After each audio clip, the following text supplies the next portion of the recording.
Alors évidemment, elles ne vont pas entendre les excuses, mais on tient quand même à s'excuser. Il y a 50, 60 personnes encore dehors. Malheureusement, on est limité en nombre. Et donc, merci déjà d'être venus aussi nombreux en fin de journée. Merci à ceux qui n'ont pas pu rentrer également. Je voulais également commencer par remercier toutes les associations qui nous ont soutenus, qui soutiennent le collectif. Alors je pense notamment à Sortir du nucléaire 11, Arrêt du nucléaire 34, l'association Soutien aux victimes d'accidents de l'industrie nucléaire de l'Aude, l'association Épicé et évidemment l'association Rubrésus. En bref, et pour terminer ces tout premiers remerciements, le collectif souhaite remercier tous les citoyens qui sont venus ce soir et qui souhaitent être informés de du projet qui est en cours sur le site de Malvézy. Alors, je vais faire une toute petite introduction d'une dizaine de minutes et ensuite je céderai la parole aux intervenants. Alors, de quoi on parle ce soir? La réunion de ce soir, elle est organisée donc par le collectif de vigilance sur les déchets de Malvézy, le COVIDEM, et elle a pour but d'informer la population, donc vous, sur le projet envisagé sur le site de Malvézy, à savoir une installation de traitement des nitrates. Alors, l'installation de traitement des nitrates, qu'est-ce que c'est? De quoi on parle? Alors, très simplement, vous le savez, depuis 55-56 ans, le site de Malvézy transforme de l'uranium naturel en tétrafluorure d'uranium à destination de la filière nucléaire. Or, le procédé de transformation de ce tétrafluorure d'uranium produit des déchets qui sont stockés depuis 55 ans, aussi sur le site, dans des bassins de décantation et des bassins d'évaporation. Alors aujourd'hui, Areva entend traiter l'ensemble de ces déchets et a envisagé de le faire par la méthode de la dénitratation TOR, donc qui veut dire Thermal Organic Reduction. Alors André Bourré vous expliquera plus en détail ce dont il s'agit. Alors à ce stade, et puisqu'on parle des déchets, une précision capitale. Tous les membres du collectif, toutes les associations sont d'accord sur une chose, c'est la nécessité de traiter les déchets. Évidemment, il est absolument nécessaire de traiter les déchets. Alors, la petite nuance, c'est que le procédé qui est utilisé, et c'est une nuance capitale, le procédé envisagé n'est en aucun point convenable et n'est en aucun point acceptable. Et c'est de ça qu'on va parler ce soir. Donc, on n'est pas contre le traitement des déchets, c'est simplement le procédé envisagé qui nous inquiète et qui nous a conduit à vous réunir ce soir. Alors, très vite, pour vous expliquer le COVIDEM et un petit peu l'affaire, comment est-ce qu'on en est arrivé là aujourd'hui? Alors, j'ai fait un petit schéma. Le 16 décembre 2015, Areva a déposé en préfecture une demande d'exploitation de cette fameuse installation de traitement des nitrates. Elle a joint à cette occasion une étude d'impact qui, comme l'impose la loi, est réalisée par Areva elle-même et dans lequel on a pu constater qu'il y avait beaucoup d'insuffisances, des insuffisances notamment dans les modélisations 3D notamment, qui ne permettent pas de saisir correctement les effets visuels du projet. Et ensuite, quant aux effets des émanations, etc., on a eu quelques doutes, et André vous les expliquera, notamment sur les rejets atmosphériques. Or, toutes ces insuffisances dans l'étude d'impact sont extrêmement inquiétantes. Inquiétantes pourquoi? Parce que l'étude d'impact, c'est ce sur quoi va se baser l'administration, ce sur quoi va se baser le préfet pour décider s'il autorise ou s'il refuse l'installation. Donc, réalisé par Areva, avec les insuffisances qu'on a relevées, ça commence à faire des suspicions un petit peu importantes sur la nécessité de bien observer quel va être ce procédé et s'il n'y a pas des éléments de contestation. Le 1er avril, le dossier entier a été transmis à l'ADREAL, donc une autorité de la préfecture, l'autorité environnementale, qui a fait un traitement extrêmement expéditif.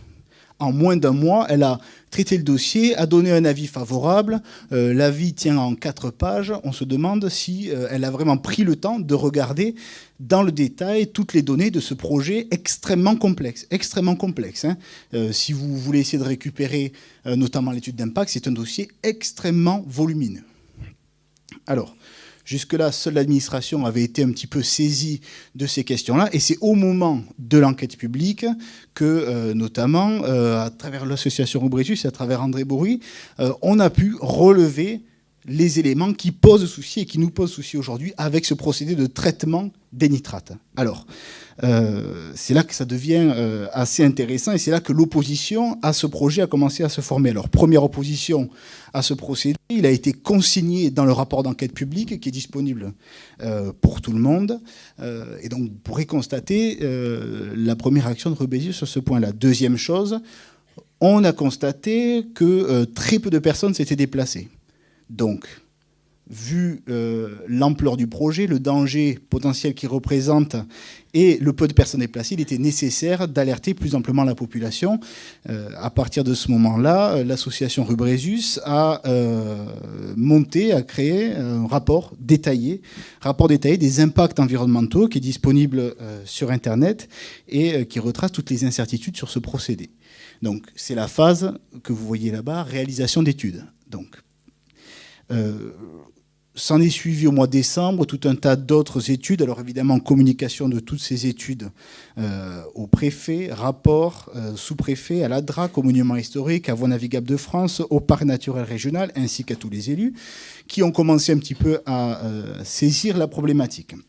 Une seconde étude scientifique a été réalisée par Rubrésius pour comparer les rejets du TDN, du traitement des nitrates, avec ceux d'un incinérateur, et notamment l'incinérateur de Lunel, pour un peu nous donner des valeurs de référence et voir quelles seraient les incidences réelles atmosphériques qu'aurait ce procédé.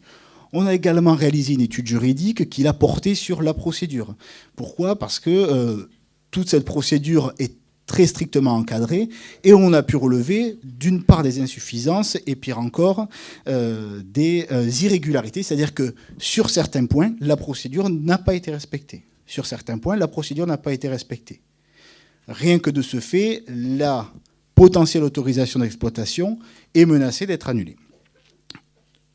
Voilà un petit peu quelles ont été les avancées. Et aujourd'hui, où est-ce qu'on en est ? Aujourd'hui, évidemment, on a pu créer, grâce à l'ensemble des associations donc, que j'ai évoquées au début, le collectif, le Covidem, Association Épicée, Rubrésius, Sortir du nucléaire, Arrêt du nucléaire, etc. Donc ça, c'était la première grosse avancée.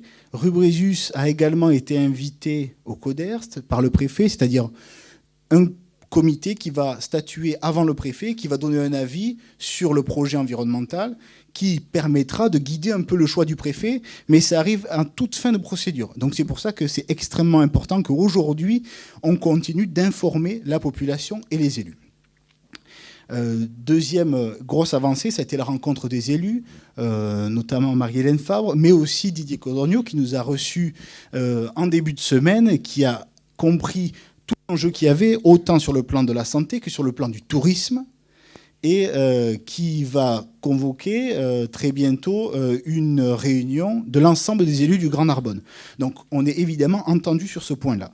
Enfin, dernière avancée qui a été très importante, vous le voyez en bas, c'est le sursis à statuer. Le préfet, le 1er février 2017, prenant en compte et en considération tout ce que les associations avaient pu avancer, a estimé qu'il était plus sage de ne pas statuer au mois de février comme il devait le faire initialement, mais de statuer 3 mois plus tard, au plus tard donc le 9 mai. Mais attention, il ne faut pas se démobiliser pour autant, et c'est pour ça que cette réunion est maintenue.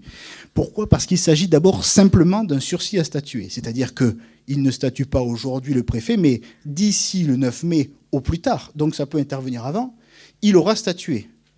Et il faut alors continuer à maintenir la pression et avec tous les arguments qu'on a, à la fois sur le plan scientifique, sur le plan juridique, qui sont des arguments extrêmement fondés. Je vous invite à consulter toutes les études qui ont été faites sur ce point-là.